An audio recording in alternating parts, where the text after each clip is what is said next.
एक कागभूषण नाम के, अपने पुराणों में भी इसका प्रमाण आता है, कागभूषण नाम के एक महापुरुष हुए हैं और एक गरुड़ जी जो श्री विष्णु जी के वाहन माने जाते हैं। इन दोनों की एक बार आपस में चर्चा हुई। कागभूषण कैसे हैं, उनका बाकी का शरीर मनुष्य सदृश है, लेकिन चोंच और ऊपर का हिस्सा जो मुंह है वो कौवे का है, उसको कागभूषण कहते हैं। इन दोनों की आपस में एक बार चर्चा हुई और कागभूषण से गरुड़ जी ने पूछा कि हे भूषण जी, आपके पास बैठने से मुझे बहुत शांति मिलती है। आपने ये जो भक्ति विधि और ये अमरता, क्योंकि कागभूषण जी की काफी लंबी आयु हो गई है, काफी प्रलय उसके सामने हो चुकी हैं, अभी भी वो विद्यमान है। तो उसके लिए पूछा कि आपको ये कैसे प्राप्त हुई। तब कागभूषण ने कहा कि एक लंबी कहानी है गरुड़ जी। मैं एक बार 20 वर्ष की उम्र थी मेरी और एक भयंकर अकाल गिर गया। मेरे से छोटे मेरे भाई बहन थे। उस अकाल के दौरान वो भूख सहन नहीं कर सके, उनकी मृत्यु होगी। मेरे माता पिता की भी मृत्यु होगी, वो भी भूख सहन नहीं कर सके। मैं युवा था, जिस कारण से मैं उस अकाल को झेल कर माता पिता और परिवार के नाश होने के बाद उस क्षेत्र को छोड़कर मैं अवंतिका नगरी में चला गया। वहां अकाल नहीं था। तो उससे पहले मेरे असंख्य जन्म चले गए, मनुष्य जीवन मैंने बर्बाद कर दिए, कभी मैंने भक्ति नहीं की, क्योंकि वो पिछले जन्म मुझे अब मेरी दिव्य दृष्टि खुल जाने से नजर आ रहे हैं कि पिछले मानव शरीर मैंने कैसे बर्बाद किए थे। तो बता रहा कि पिछले जन्म मैंने बहुत नाश कर दिए और एक जन्म जो मेरा हुआ, माता पिता मर गए भूख से तड़प कर, मेरे भाई बहन मर गए भूख से तड़प कर।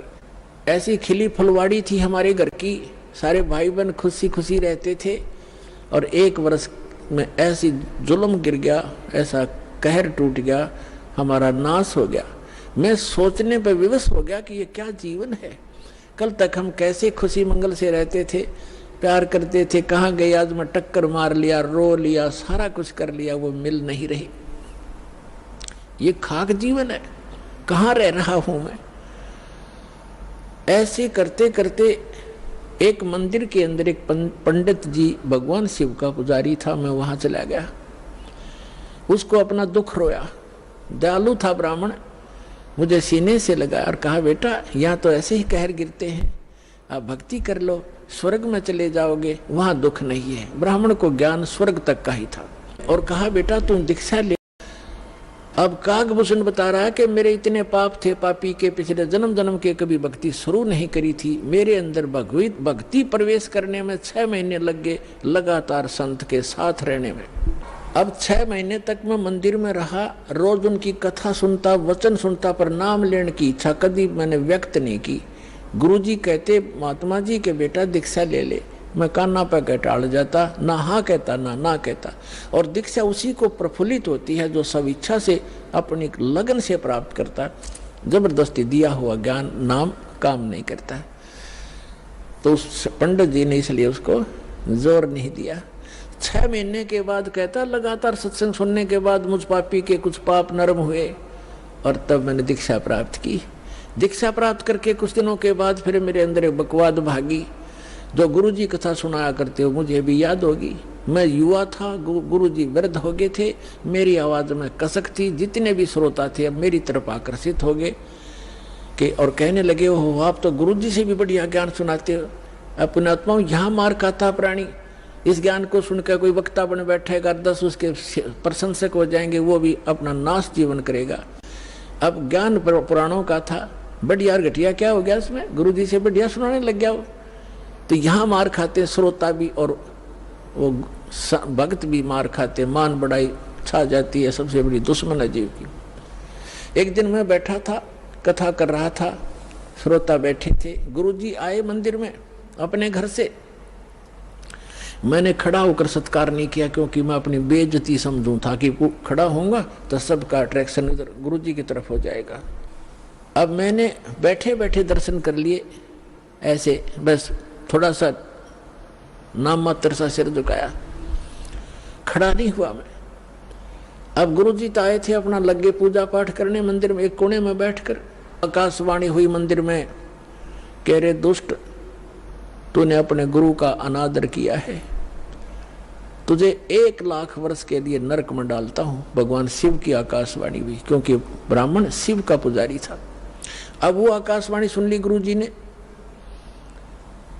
उसने कहा अरे बेटा भूषण, उसका नाम कुछ और था उसमें, बेटा भगवान क्यों नाराज हो गया तेरे से। गुरु जी ने नहीं ध्यान दिया कि इसने मेरा आदर किया या अनादर किया।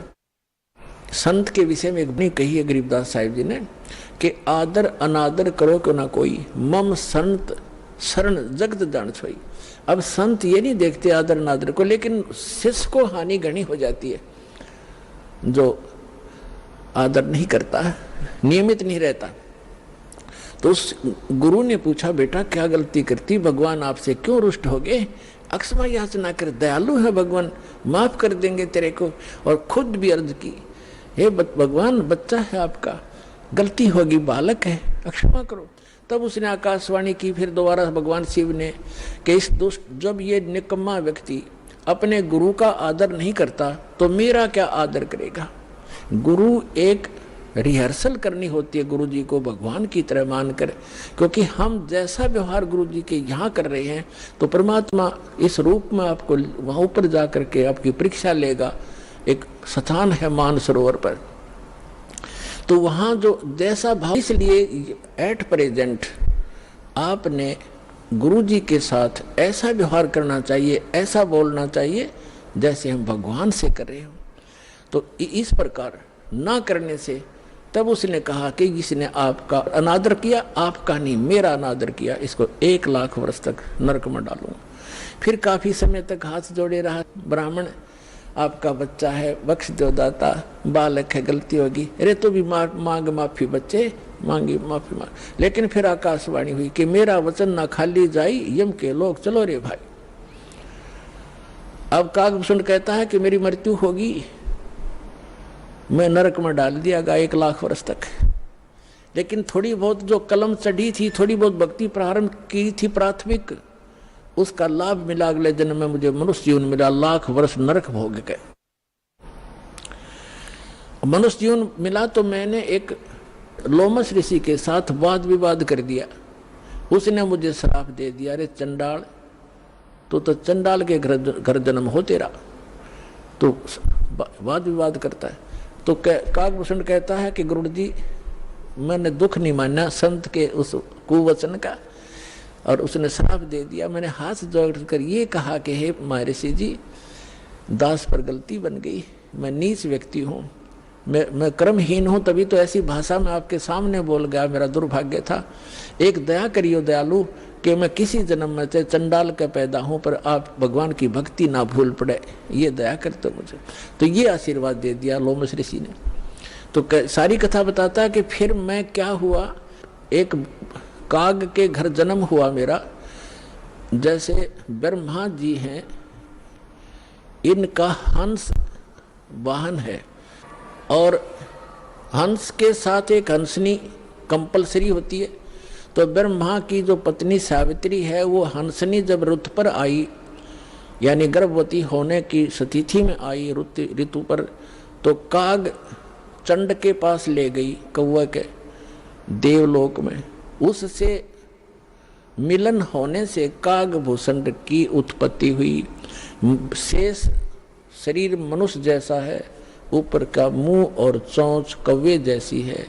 तो वो अब उसने फिर क्या मिला, जब वो कागभूषण के रूप में जन्मा, तब कहते हैं मुझे जोगजीत नाम के एक महापुरुष आकर मिले। वो परमात्मा जैसे दास ने आप पूरे सत्संग में ये निर्णय किया कि वो परमात्मा स्वयं आकर अच्छी आत्माओं को यथार्थ ज्ञान देता है। तब उसने बताया कि मुझे जोगजीत नाम के एक संत मिले, जिन्होंने मुझे उस परमात्म तत्व का ज्ञान दिया। उन्होंने मुझे ऐसा मंत्र दिया जिससे मेरी यह स्थिति हुई कि मेरा बहुत युगों तक अमर शरीर होगा। अब काकभूषण की भी मृत्यु होगी, क्योंकि अब ये समय है, इस समय में जब काकभूषण का जन्म होता तो मोक्ष हो सके था। अब जो प्रसंग आज का चल रहा है कि दो प्रकार से मानव शरीर प्राप्त है। आप जो परमात्मा के लिए भटक रहे थे और यहाँ आ गए, आप बहुत पुण्यकर्मी प्राणी हो, पिछले जन्म में भी आप मानव थे और मानव जैसा स्वभाव है। जहाँ कहते हैं लाइन लगा लो, लाइन लगा लेते हो, जहाँ कहते हैं यहाँ ऐसे बैठ जाओ, वहाँ जाओ, ये करवा लो, तो क्योंकि आप सभ्य हो। और ऐसे व्यक्तियों को शीघ्र ही ज्ञान प्राप्त हो जाता है, शीघ्र ही ढल जाते हैं जैसे संत ढालना चाहता है। आपके मैल घड़े नहीं थे, और जो मैला कपड़ा ज़्यादा होता है धोबी को, उसको ज़्यादा प्रयत्न करना पड़ता है, स्पष्ट साफ वो भी हो जाएगा। तो इस प्रकार स्थिति है। जो दूसरी टाइप के व्यक्ति हैं उनके ऊपर भी रजा होगी, क्योंकि जगह जगह भगवान की चर्चा चल रही है, टीवी चल रहे हैं, एक ही घर में 4 सदस्य हैं, 3 ने नाम ले लिया, एक सुनता भी नहीं, तो वो मनुष्य योनि से आया हुआ प्राणी नहीं है, को पूर्व संस्कार से जुड़ गया। लेकिन धीरे धीरे जब सारे परिवार लग रहा है, परमात्मा की वाणी चलती है, उस पर उस वाणी का भी असर होगा, और आज पूरा विश्व परमात्मा के चरणों में एक बार आएगा और सबका कल्याण होगा, चाहे किसी प्रकार जन्म हुआ हो। बोलो सतगुरुदेव।